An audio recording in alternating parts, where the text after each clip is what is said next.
अस्सलाम वालेकुम, welcome in summer cuisine. आज हम बनाएंगे बीफ़ कोफ्ते और वो भी एक नए तरीके से। बहुत मज़े के और जायकेदार बनते हैं। तो चलिए जी शुरू करते हैं। बिस्मिल्लाहिर्रहमानिर्रहीम। सबसे पहले हमें चाहिए ऑयल। ऑयल में हम डालेंगे एक बड़ा प्याज स्लाइस और इसको हम ब्राउन करके प्लेट में निकाल लेंगे।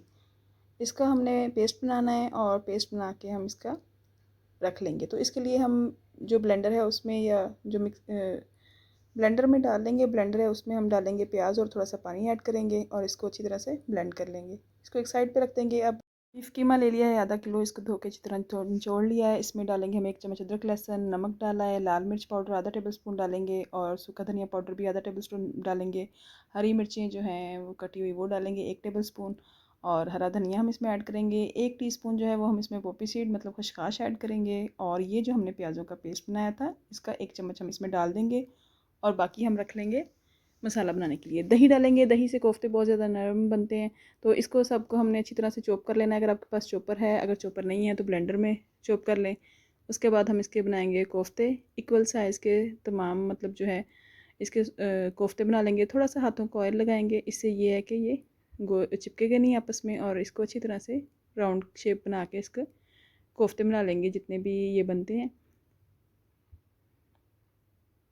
तो इसको अब हमने फ्राई करना है पहले कोफ्तों को। अगर आप चाहें तो आप वैसे भी डाल सकते हैं, लेकिन फ्राई करके थोड़ा सा कलर बड़ा प्यारा सा आ जाता है। बहुत ज़्यादा देर फ्राई नहीं करना, थोड़ा सा ऑयल डालें और इसमें ये सारे कोफ्ते जो है वो डाल के इसको अच्छी तरह से हम फ्राई कर लेंगे। एक तरफ से करेंगे और फिर जो है जब इनका कलर आ जाएगा गोल्डन ब्राउन सा तो हम इसको दूसरी तरफ पलट के दूसरी तरफ से भी कर लेंगे। अगर आप चाहें तो आप डीप फ्राई भी कर सकते हैं, तो लेकिन लेस ऑयल में हम करेंगे, थोड़ा ऑयल यूज़ करेंगे।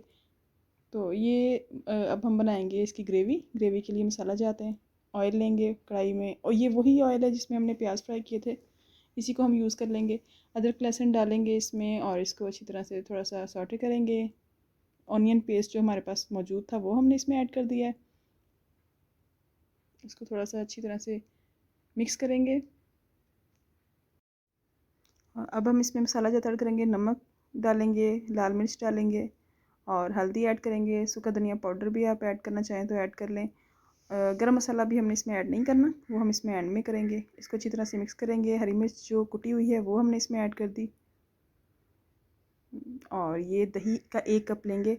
कोशिश करें कि फ़्रेश दही हो, क्योंकि जो दही पड़ा होता है वो खट्टा होता है तो फिर सालन का टेस्ट बहुत ज़्यादा ना खट्टा ना हो जाए। तो ये हमने इसमें पानी जो इसका था ये भी खंगाल के डाल दिया और 1 गिलास और 2 गिलास पानी मतलब टोटल हमने इसमें डाले हैं और इसको हम बॉयल होने तक पकाएंगे। ये जब इस तरह पक जाएगा तो जो कोफ्ते हमने फ्राई किए थे वो हमने इसके अंदर ऐड कर देने हैं और इनको पकने देना है। पानी इतना हो कि कोफ्ते ज़रा डिप हो जाएं, अच्छी तरह से पक जाएं और अंदर से ज़रा जूसी हो जाएं। तो इसको हम अच्छी पकाएंगे। अब जितनी हमने ग्रेवी रखनी है उस तक इसको पकाएंगे। उसके बाद इसकी आंच बिल्कुल धीमी कर देंगे। ये देखें इसका अच्छी तरह से अब ऑयल भी ऊपर आ गया है और ग्रेवी बनना शुरू हो गई है। अब इसके ऊपर हम थोड़ा सा गरम मसाला या ज़ीरा पाउडर जो भी आप डालना चाहते हैं वो डालें और साथ हम इसको धनिया के साथ गार्निश करेंगे और इसको थोड़ी देर के लिए हल्की आंच पर ढककर दम पर रख देंगे। और ये बहुत मज़े का टेस्टी सा सालन जो है बीफ कोफ्तों का वो तैयार है। आप भी इसको ज़रूर ट्राई कीजिएगा। फ़ीडबैक ज़रूर दिया करें कैसा बना। नए आने वाले चैनल को ज़रूर सब्सक्राइब किया करें और दुआ में याद रखिएगा। अल्लाह हाफिज़।